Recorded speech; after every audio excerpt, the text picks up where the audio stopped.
Good evening. Welcome to South Asia Newsline. I'm Lipakshi Khurana. Here are the top stories we're tracking for you on Wednesday, the 21st of January. Chief ministerial candidates file nominations as election battle in Delhi heats up. Opposition parties in Nepal enforce shutdown a day after parliament scuffle. And India becomes home to 70% of world's tiger population.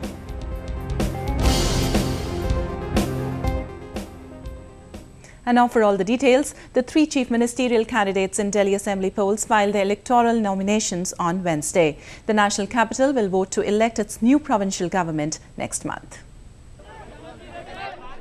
Aam Aadmi Party Supremo Arvind Kejriwal filed his nomination from the New Delhi constituency, where he won the 2013 elections too. The national capital is witnessing one of the strongest three-party fights for the 70-member house between the AAP, the BJP and the Congress. Kejriwal said people should vote for honest candidates. मैं दिल्ली के लोगों से फिर से appeal करता हूं कि वो दुआ करें कि लोगों की जीत हो, सच्चाई की जीत हो, आम आदमी की जीत हो. Bharatiya Janata Party's Kiran Bedi filed her papers from Krishna Nagar in East Delhi. Bedi, who joined the BJP last week, was accompanied by Federal Law Minister Harshvardhan. Congress Party's Ajay Maken also submitted his nomination from Sadar Bazar seat in North Delhi on Wednesday.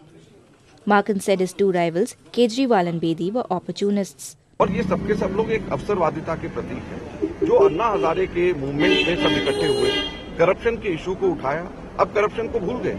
तो हम लोग ऐसे opportunist लोगों, अवसरवादी लोगों के खिलाफ में हम चुनाव लड़ेंगे और ये अवसरवादी लोग तय है कि अभी या 6 महीने में ये सारे के सारे लोग इकट्ठे होंगे, ये तय है. Delhi is set to go on polls on February 7th, barely 14 months after it elected its previous legislature. The 2013 elections had given a hung assembly with neither BJP nor AAP scoring a clear majority. But this time around, the two parties are confident of getting a clear mandate. The Congress Party, which was ousted from power in December 2013 after serving office for 3 terms, is trying to better its performance from a dismal 8 seats last time. Nepal remained tense on Wednesday, a day after a brawl broke out in the parliament against drafting of a new constitution. The opposition has called for a nationwide strike, bringing the Himalayan nation to a standstill. The alliance of 30 opposition parties shut down schools, transportation and shops in capital Kathmandu on Wednesday. Supporters also chanted anti-government slogans at rallies, apart from setting a dozen vehicles on fire. Authorities had deployed over 6,000 security personnel to avoid any untoward incidents. Police also arrested 50 protesters who tried to enforce the nationwide strike called by the Maoists. Tensions rose after a scuffle broke out between the ruling party and the opposition in Nepal Parliament on Tuesday during a discussion on the drafting of new constitution. The Himalayan nation is going through a prolonged opposition-sponsored general strike following the breakdown in understanding with the ruling party over the move. Nepal has been trying to draft a new constitution ever since electing its first constituent assembly in 2008, but has been hampered due to lack of consensus between major political parties. Even though the Pakistan Army claims to have stepped up crackdown on terror outfits, many believe the move is only an eyewash as relations between the establishment and militants are deep-rooted. A leader of the Pakistan Taliban had recently claimed that they were being used by Islamabad to forge proxy wars. The Tehreek-e-Taliban Pakistan in a recent video accused the Pakistani establishment of turning its back on them after using the militia to destabilize neighboring regions. Adnan Rashid, a former army official and a senior commander of the TTP, blamed the Pakistan Army of undertaking large-scale killings in Balochistan and not being sincere in its call for jihad. You launched operations in Balochistan and killed thousands of your Baloch brothers and made them hostile forever. Then your greed led you into the dollar game and you earned millions for proxy war in Afghanistan. And you deceived the nation in the name of jihad. Analysts say the ties between Pakistan intelligence agencies and militants run into its higher ranks. Army, that is that, many of the ISI officers are more Taliban than the Taliban. Now, there's an ideological commitment there. There's a religious commitment there. Some also felt that Islamabad has been using the Taliban to carry out proxy wars for years, despite being well aware of the consequences. Lashkar-e-Taiba is a creature of Pakistani military establishment. ISI was involved in Mumbai bombing. Lashkar-e-Taiba is working with Al-Qaeda. So Pakistan believes that by promoting these proxy groups, even if there is a leakage, even if there is a spillover, it will be like fire in the servants' quarter. It will not burn the main palace. Pakistan's neighbours like India and Afghanistan have for long accused Islamabad of sheltering the LET and the Haqqani network responsible for a number of terror attacks in their respective countries.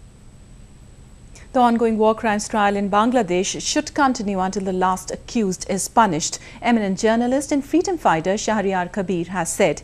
He also urged the government to pass a law rejecting presidential clemency for convicted war criminals.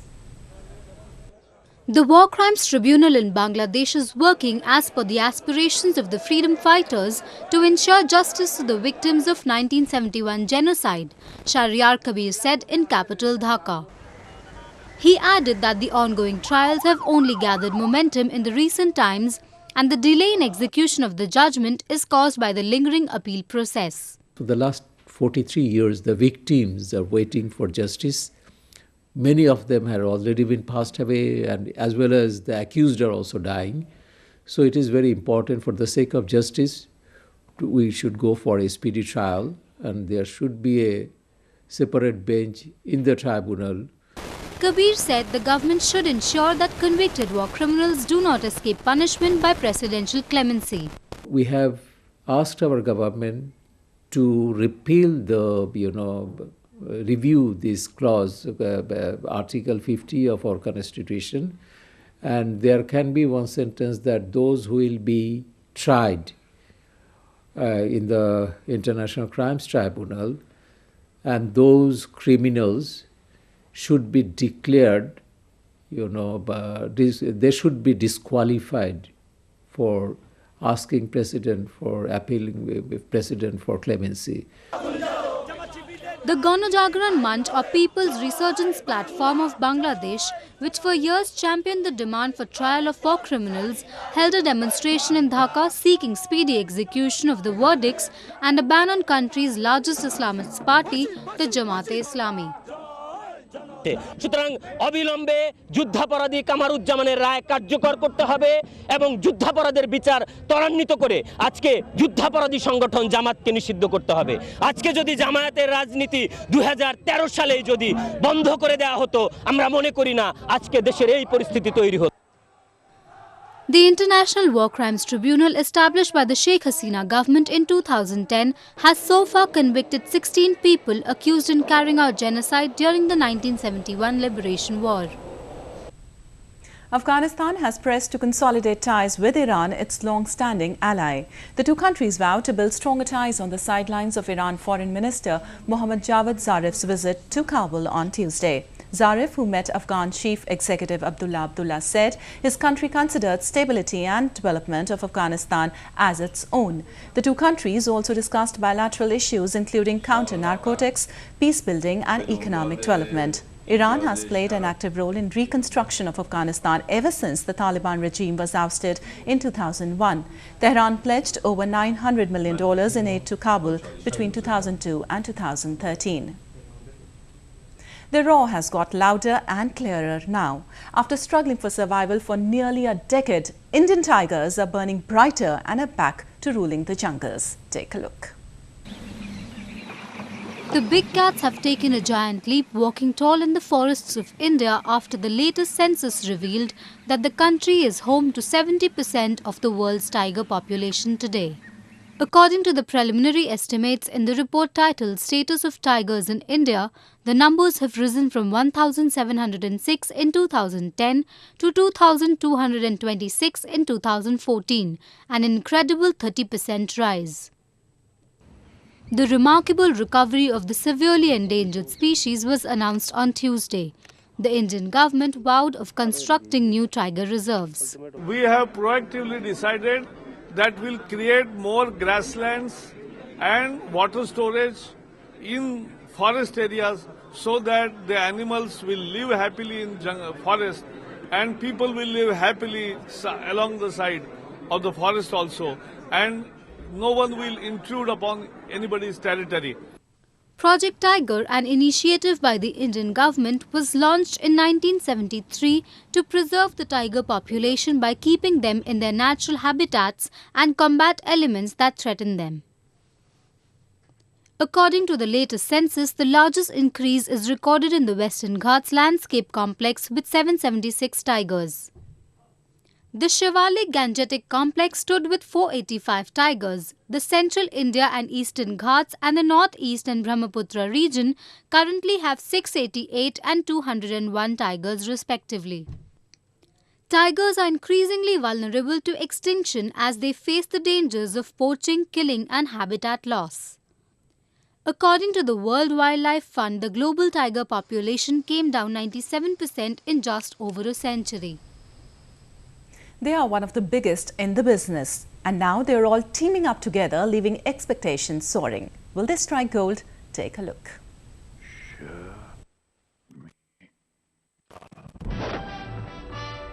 An ace filmmaker, an iconic actor and a superstar, Bollywood's upcoming Shamitabh seems to be the perfect blend of the best in the industry. The film, which brings Amitabh Bachchan, Dhanush and director R. Balki under the same spotlight, has already garnered much excitement with its unique plot. The trio launched the music of the film in entertainment capital Mumbai. Bollywood legends Rajinikanth and Jaya Bachchan, lyricist Gulzar and actors Abhishek Bachchan and Aishwarya Rai also attended the glittering event. Tamil superstar Kamal Hassan came to cheer for her daughter Akshara, who makes her debut in films with Shamitabh. Amitabh Bachchan said the film pays tribute to veteran music composer Ilai Raja. 4 years continuously, 52 weeks, 56 films Raja sir has given music for, continuously for 4 years. And that includes background music as well. And many of those films have all been great box office successes. This is a great achievement. The cast of the film enthralled their fans with their antics at another promotional in Mumbai. Tamil superstar Dhanush, who won accolades for his 2013 Bollywood debut Ranjana, said he felt blessed to be a part of the film. I've done enough work to deserve that kind of honor, but very gladly enjoying it, very happily enjoying it. I just got lucky. God has blessed me. God has always blessed me with more than what I deserve. So. Scotch. Funny. Oh. Shamitabh revolves around two different individuals having different talents who collaborate to become major success in the industry. But as ego seeps in, it shatters the bond and every milestone they had built together. The film opens next month.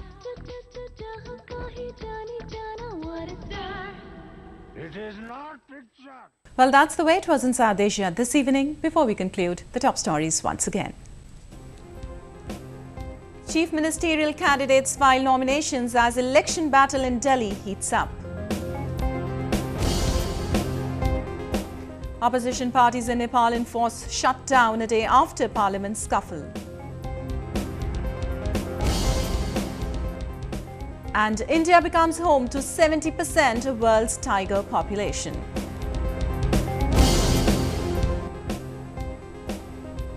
Now viewers can watch the show on SouthAsiaNewsline.com. You can also visit us on Facebook.com/SAsiaNewsline and follow us on Twitter @SAsiaNewsline. That's all in tonight's edition. We'll see you same time tomorrow. Good night.